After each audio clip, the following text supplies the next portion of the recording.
पंजाब के मुख्यमंत्री की मुलाकात के लिए आवेदन किया जाता है। सुनिएगा, बहुत बहुत बढ़िया बात आपको बता रहा हूं। उनके साथ मेरा नाम डाला जाता है कि पंजाब के मुख्यमंत्री आदरणीय भगवंत मान जी और दिल्ली के सांसद संजय सिंह जी की मुलाकात कराई जाए। हमारे जो वकील साहब अप्लाई करते हैं उनको टोकन नंबर दे दिया जाता है। टोकन नंबर बता रहा हूं आपको, 4152 टोकन नंबर दे दिया जाता है कि संजय सिंह की मुलाकात और भगवंत मान जी की मुलाकात टोकन नंबर 4152 पे होगी।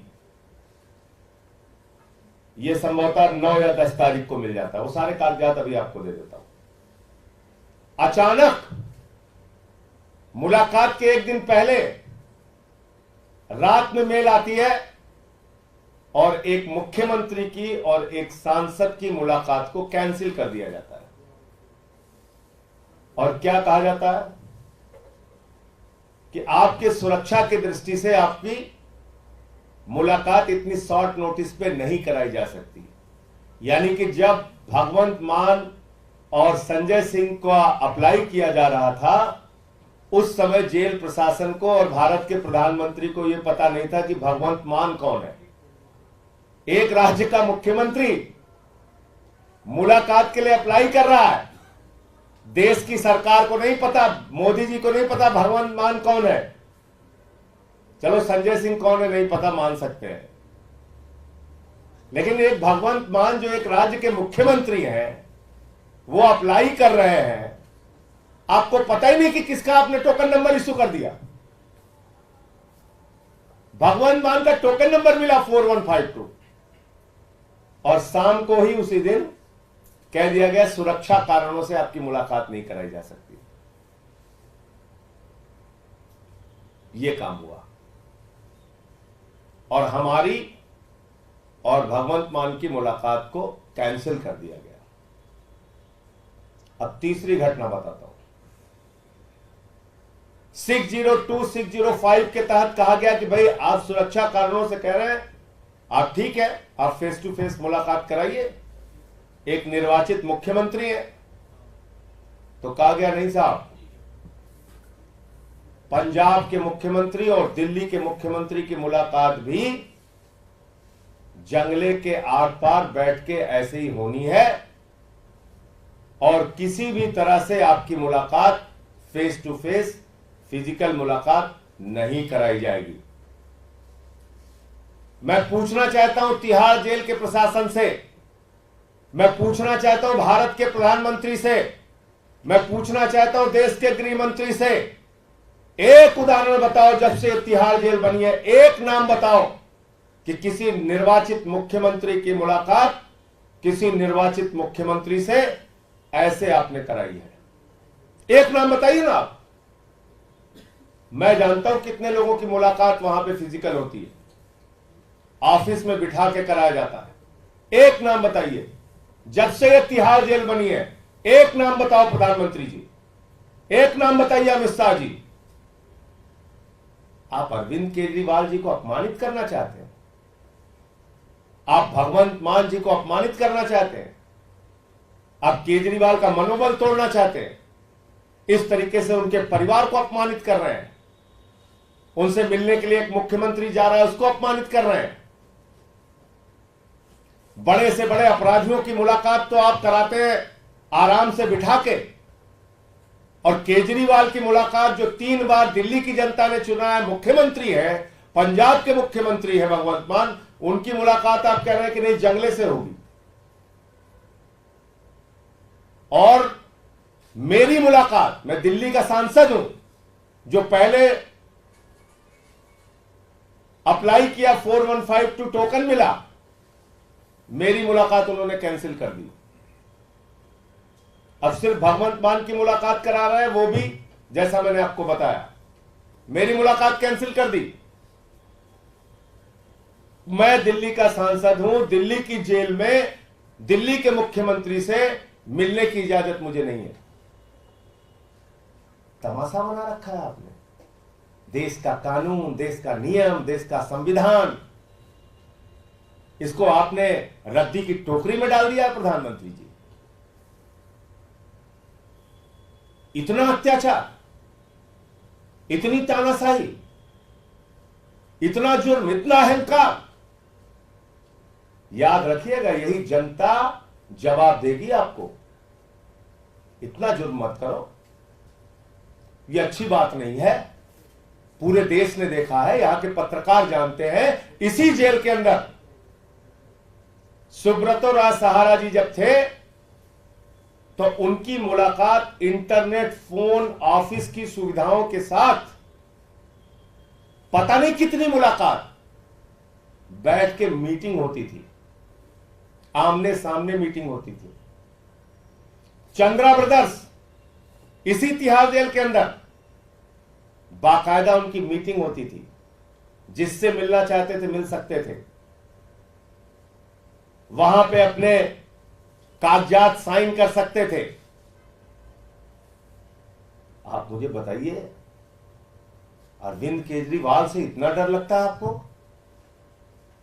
उनके मनोबल को तोड़ने के लिए इतने तरीके प्रताड़ना आप दे रहे हैं, छड़ छड़ अपमानित कर रहे हैं।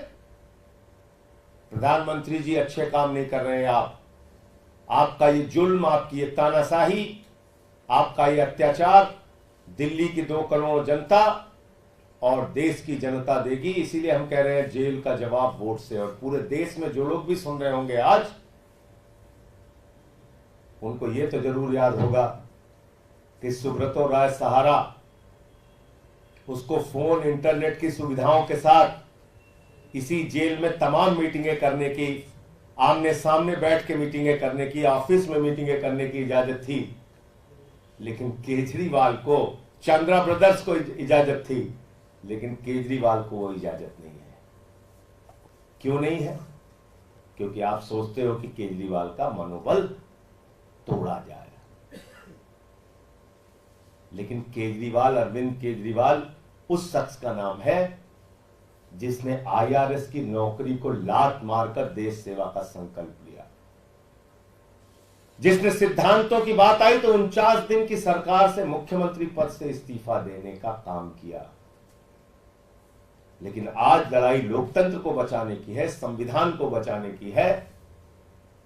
और इसलिए मैं कहना चाहता हूं प्रधानमंत्री जी और अमित शाह जी, आप दोनों से कहना चाहता हूं, जो एक संवैधानिक अधिकार है, लोकतांत्रिक अधिकार है, कानूनी अधिकार है, जेल के नियमों के तहत अधिकार है, उन अधिकारों को छीनने का काम मत कीजिए और अपना नाम हिटलर शाही के रूप में दर्ज कराने की कोशिश मत कीजिए। क्योंकि दुनिया में जितने हिटलर हुए उनका अंत किस रूप में हुआ, ये पूरी दुनिया के सामने है। मुझे इतनी बात कहनी थी। आपका कोई प्रश्न हो तो आप पूछ सकते हैं। कौन से जेल मैनुअल रूल की आप बात कर रहे हैं जिसके तहत फेस टू फेस? 602, 605।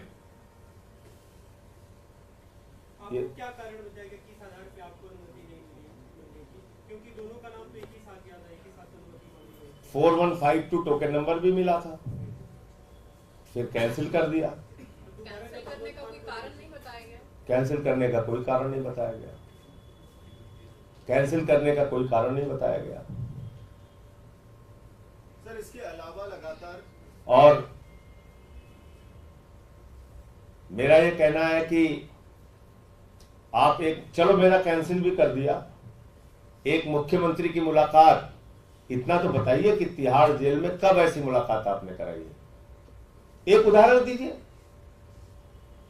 कि हां, सन इतने में एक मुख्यमंत्री आया था जिसकी मुलाकात हमने ऐसे जंगले में कराई थी।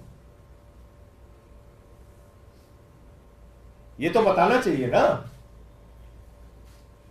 प्रधानमंत्री जी और गृह मंत्री को। ये तो बताना चाहिए, जिस आदमी को Z+ की सिक्योरिटी का मिली हुई है, पंजाब जैसे राज्य का मुख्यमंत्री है, ऐसे व्यक्ति की मुलाकात आप कब, क्यों, किस वजह से इस तरह से आपने मुख्यमंत्री की मुलाकात कराई?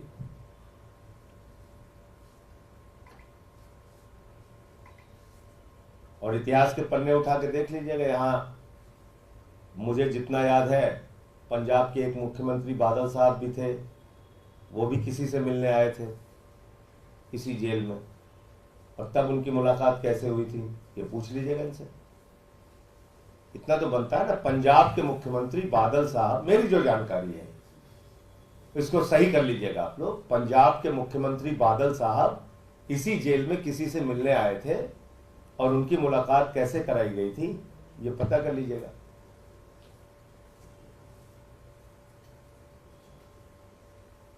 और आपका कोई प्रश्न हो? जी इसके साथ ये भी सवाल उठ रहा है क्योंकि लगातार कल भी आप लोगों ने दावा किया प्रेसिडेंट रूल लगाने की तैयारी चल रही है, तो क्या आप लोग तिहाड़ को टेम्पररी जेल बनाने की प्ली लेके दिल्ली हाईकोर्ट जाने वाले हैं? क्योंकि अगर ऐसा नहीं होता तो कामकाज तो रुकता रहेगा। नहीं, मेरे ये नहीं समझ में आ रहा है कि राष्ट्रपति शासन लगा कैसे सकते हैं भाई। एक सरकार जिसने विश्वास मत हासिल किया अभी कुछ दिन पहले, तो 6 महीने तक तो दोबारा उसके खिलाफ कोई अविश्वास प्रस्ताव आ नहीं सकता। एक सरकार जिसके खिलाफ भाजपाई 3 बार हाई कोर्ट में गए और तीनों बार उनकी याचिका खारिज हुई और एक याचिका पे तो कॉस्ट लग गई, जुर्माना लग गया उनके ऊपर, तो उस सरकार को मतलब इनकी मर्जी है, कुछ भी करेंगे भाई। लॉ एंड ऑर्डर की सिचुएशन दिल्ली में कोई ऐसी है नहीं। लॉ एंड ऑर्डर की सिचुएशन अगर कोई बहुत गड़बड़ है तो उसके लिए भी गृह मंत्री जी के खिलाफ कार्रवाई होनी चाहिए। गलत तो नहीं कह रहा हूं, क्योंकि दिल्ली का लॉ एंड ऑर्डर गृह मंत्री के अधीन है। जो विभाग हम लोगों के पास है वो बेहतरीन तरीके से सारे हमारे मंत्री काम कर रहे हैं।